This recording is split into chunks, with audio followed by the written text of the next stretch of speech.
જય માતાજી, જય શ્રી કૃષ્ણ, જય ભીમ, નમો બુદ્ધાય, જય સંવિધાન। તો મારા નવા બ્લોગમાં તમારું સ્વાગત છે। તો આજે અમારે રાજકોટમાં થોડો વરસાદ આવી ગયો, તો ભજીયા ખાવાનું મન થયું। તો એમ થયું કે ચાલો આજે ડુંગળીની ટિક્કી ભજીયા ખાય। તો ચાલો આજે ટિક્કી ભજીયા બનાવી ડુંગળીના, અને તો પૂરો વિડીયો જોઈજો। અને ચાલો આપણે હવે ભજીયા બનાવીએ। જય માતાજી, જય શ્રી કૃષ્ણ। તો આજે આપણે બનાવશું ડુંગળીના ભજીયા। તો ડુંગળીમાં 4 નંગ ડુંગળી કાપેલી છે, આદુ મરચાં ને લસણની પેસ્ટ બનાવેલી છે, ચણાનો લોટ, લીંબુ, હિંગ, ગરમ મસાલો અને ધાણા જીરું, ભૂલી ગઈ હતી, મીઠું,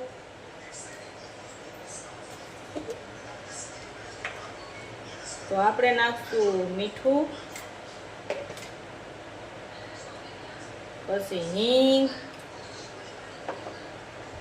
પછી ધાણા જીરું 2 ચમચી, હળદર 1 ચમચી અને આદુ મરચાંની પેસ્ટ,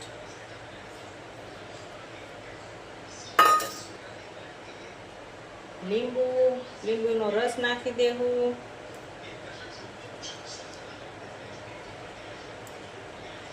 અને બધું કરી દઈએ મિક્સ। પછી આપણે જેમ જોતો જાહે એમ લોટ નાખતા જાશું।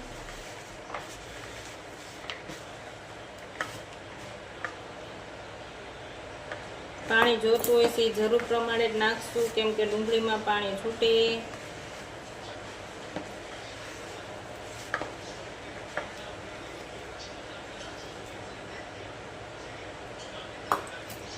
તો આજે અમારા રાજકોટમાં વરસાદ આવી ગયો છે, તો એમ થયું કે ચાલો ભજીયા બનાવીએ। તો ઝટપટ તો ડુંગળીના ભજીયા બને, તો થયું કે ચાલો તો ડુંગળીના ભજીયા કરી નાખીએ।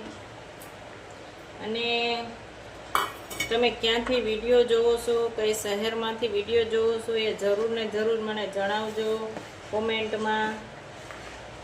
અને તમારે કેટલો વરસાદ છે એ પણ કહેજો।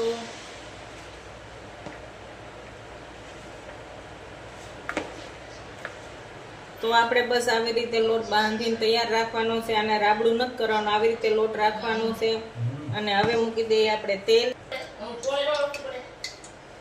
તો ગરમ તેલ મૂકી દીધું છે, તો હવે આપણે આને હાથથી નાના બોલ કરી નાખી,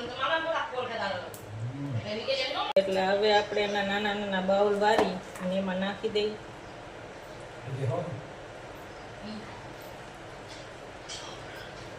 અને ફૂલ થઈ જાય પછી એને ધીમો કરી નાખવાનો, અને પછી નાખવાનું છે। તેલ વાળો હાથ કરશો ને હાથમાં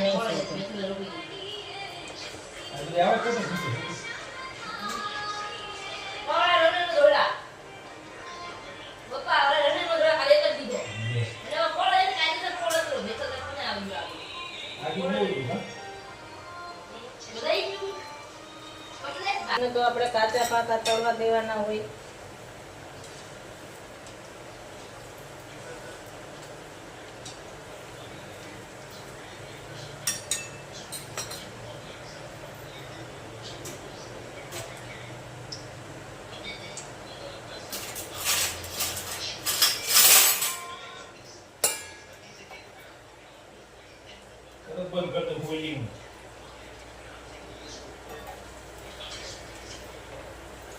જો આવા થાય એટલે કાઢી લેવાના, પછી હજી આપણે એને બીજી વાર ફ્રાય કરશું। જો આવે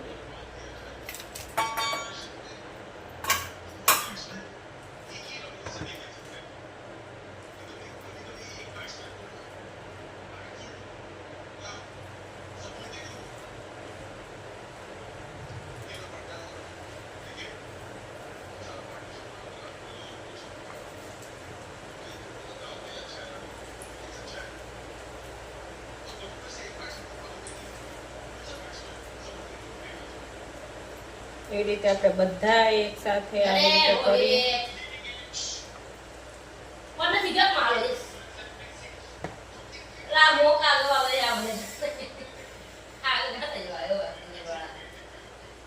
ભાઈ કે તો બધાય ભજીયા આપણે તળી નાખ્યા, તળાઈ ગયા છે.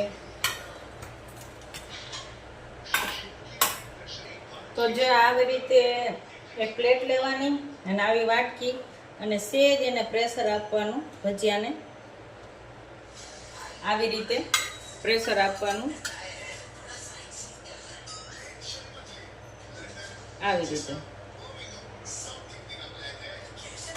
પછી એને જે આપણે આ જે મેંદાનો લોટ છે અને એને એકદમ પાતળું જ કરવાનું છે. આમાં કાંઈ જાડું આપણે નથી રાખવાનું. એમાં પલાળી દેવાના અને પછી તળી નાખવાનું.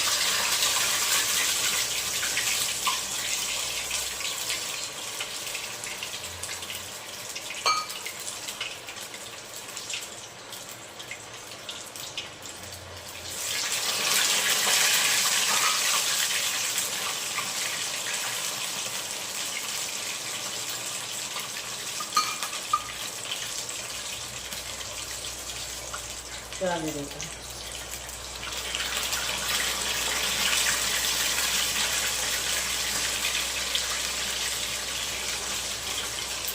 ધીમા તાપે જ કરવાનું. પેલા તેલ ફૂલ ગરમ કરી નાખવાનું, પછી ધીમો તાપ કરી નાખવાનો. અને ધીમા તાપે પહેલા પણ આવી રીતે જ્યારે તળી ત્યારે પણ ધીમો તાપ, અને જ્યારે આપણે બીજી વાર ફ્રાય કરી ત્યારે પણ ધીમો તાપ જ રાખવાનો.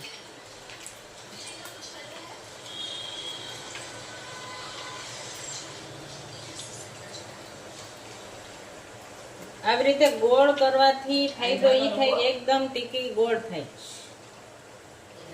જો થઈ ગયું મસ્ત.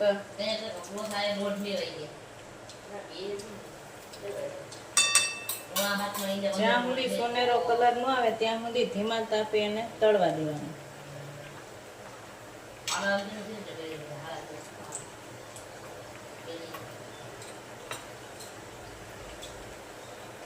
ફેરવવામાં ધ્યાન રાખવાનું, તેલના સાટા ન ઉડે.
તો જુઓ કેવા એકદમ કડકડિયા. બધાય ભજીયા એવી રીતે થાય.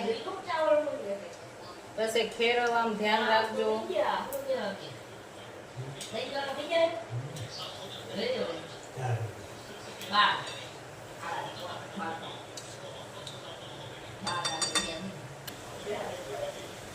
ધીમે ધીમે જો બધાય તળી નાખ્યા છે આપણે.